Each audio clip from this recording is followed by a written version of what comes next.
VOA Afrique. Bonjour à tous et bienvenue sur ce plateau de Votre Santé, Votre Avenir. C'est avec un plaisir renouvelé que nous vous retrouvons pour ce rendez-vous hebdomadaire sur VOA Afrique.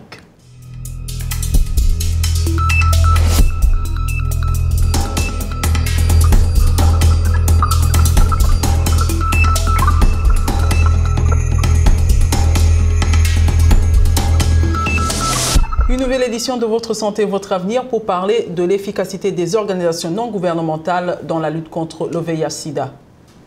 Avec plus de 35 millions de morts à ce jour, le sida continue de représenter un problème majeur de santé publique. En 2016, on comptait 36,7 millions de personnes vivant avec le VIH dans le monde. Et pour lutter contre la maladie, plusieurs acteurs sont mobilisés, parmi lesquels les ONG, dont la collaboration est incontournable. Cette collaboration est multiforme et s'articule autour de diverses activités, comme nous le verrons dans cette édition. Mais avant d'entrer dans le vif du sujet, nous avons demandé à nos téléspectateurs ce qu'ils pensent des activités de ces ONG et comment ils jugent leur efficacité. Voici certaines des réactions recueillies par notre correspondant à Kinshasa, Alex Kati Kataï.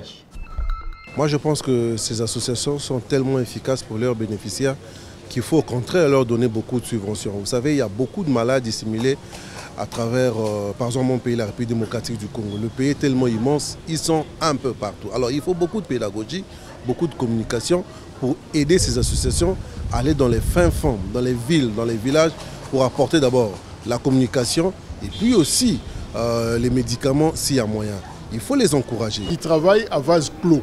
Ils ne collaborent pas par exemple avec les radios associatives. Je suis un de radios communautaires, des radios associatives. Ils ne coopèrent pas avec ces types de radios, des radios rurales, des radios communautaires qui sont tout le temps en contact avec les communautés de base. Ces associations qui encadrent ou qui militent pour la prise en charge des personnes atteintes de VIH-Sida puissent un peu renforcer encore la sensibilisation sur terrain, parce qu'à travers cette sensibilisation, le patient peut avoir le courage d'aller dans un centre de santé pour bénéficier de soins adéquats par rapport au VIH-Sida. Les ONG de lutte contre le VIH-Sida, de sensibilisation, se sont révélées elles-mêmes les grandes consommatrices de ce que je peux appeler l'aide ou l'apport par exemple des organisations internationales. Ce sont elles-mêmes qui bouffent. Pas étonnant que les points de vue de nos téléspectateurs soient différents les uns des autres. Tout à fait, Rosine, et je pense que c'est le rôle de ces ONG de communiquer et de renseigner le public sur leurs activités. Et qu'en est-il de l'efficacité des activités des ONG qui luttent contre le VIH-Sida? Les bénéficiaires de ces ONG sont les mieux placés pour nous en parler. Effectivement, nous avons demandé à une personne vivant avec le VIH, par ailleurs membre d'une ONG, de nous dire ce qui l'a motivé à y adhérer. Il nous a aussi dit sa perception des services rendus par ces ONG et des moyens d'améliorer les services pour un meilleur rendement dans la lutte contre la maladie. Regardez. Je suis PVV, je suis femme aussi, j'ai choisi vraiment de militer aussi dans notre réseau pour travailler avec les femmes et les jeunes pour lutter contre la lutte contre le VIH, parce que je suis la personne ressource. Nous devons mettre les mains dans la pâte parce que ça nous concerne, nous sommes les personnes ressources. C'est dans ce sens-là que j'ai choisi de travailler dans cette réseau. Bon, les activités qui sont efficaces dans la lutte contre le VIH, la stigmatisation, le dépistage et les dépistages liés avec le traitement et la rétention. Non, les tout, ça marche. Nous sommes d'abord nos organisations où nous sommes membres de l'ICOP. L'ICOP, c'est l'Union congolaise des organisations de personnes vivant avec le VIH. Mon organisation a été créée depuis 2003 et membre de l'ICOP, ASPVV. Bon, je suis à l'aise. Je ne peux pas quitter. Je suis à l'aise.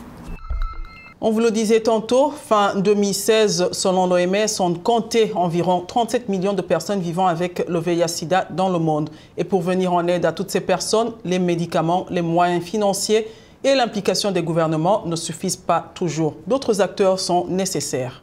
Parmi ces acteurs, il y a les organisations non gouvernementales qui ont généralement l'avantage de regrouper les personnes vivant avec le VIH et les personnes qui partagent les mêmes préoccupations ou sont issues des communautés concernées par la lutte, ce qui a l'avantage de les rassurer. Nous nous sommes rendus en République démocratique du Congo où sont présentes de nombreuses ONG qui interviennent dans différents domaines de la lutte contre le VIH-Sida. Que font-elles concrètement? Quelle est leur efficacité? Quelles sont leurs limites? Réponse d'un responsable d'ONG.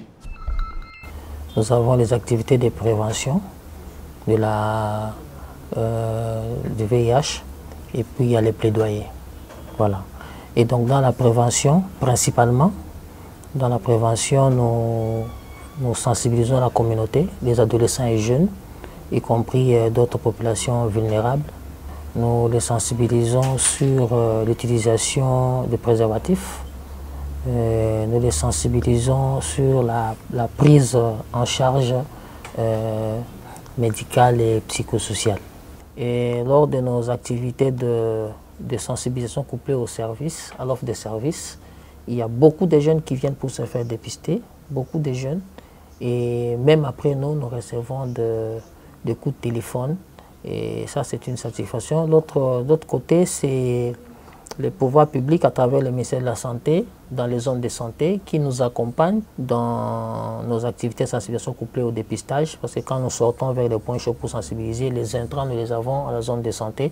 Et chaque fois, ils sont là pour nous donner un coup de pouce. Pour lutter contre le sida, les gouvernements mettent en place des programmes nationaux de lutte contre la maladie. En RDC, c'est le programme national multisectoriel de lutte contre le sida, le PNMLS en sigle, qui coordonne cette lutte.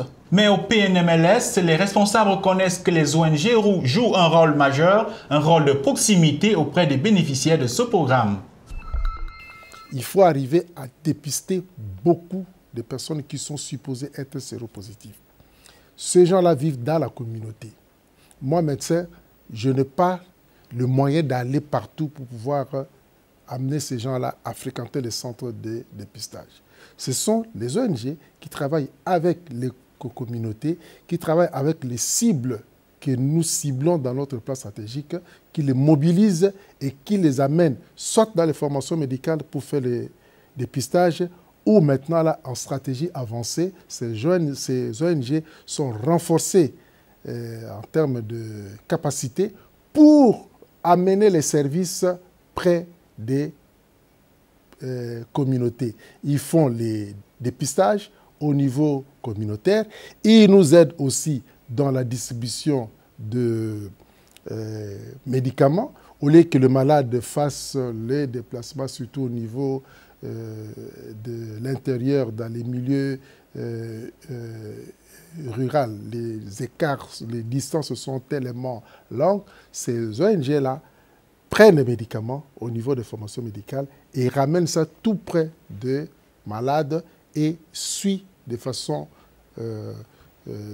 fait un suivi de proximité auprès de bénéficiaires. À présent, les commentaires de nos téléspectateurs sur Facebook à propos de l'efficacité des ONG dans la lutte contre le VIH-Sida.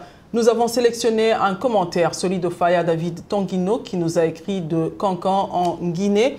Il dit ceci: nous parlons beaucoup de lutte contre le VIH-Sida en Afrique, mais ce phénomène ne quitte jamais les frontières africaines. Est-il possible d'abandonner maintenant les traitements modernes pour adopter les solutions de la médecine traditionnelle? Je crois que c'est la meilleure solution. Tout en remerciant Faya David Tonguino pour sa contribution à nos échanges, il faut dire que la recherche et la découverte des médicaments d'un vaccin se poursuivent. Les scientifiques de divers horizons sont impliqués, y compris des spécialistes africains. Mais en attendant, il existe plusieurs solutions, parmi lesquelles les médicaments antirétroviraux qui permettent de réduire la charge virale et même de rendre le virus indétectable dans l'organisme. Donc, il n'y a absolument pas lieu de désespérer. Et c'est par cette réaction de notre expert que prend fin cette édition, une édition de Votre Santé, Votre Avenir, au cours de laquelle nous avons parlé de l'efficacité des ONG dans la lutte contre le VIH-Sida.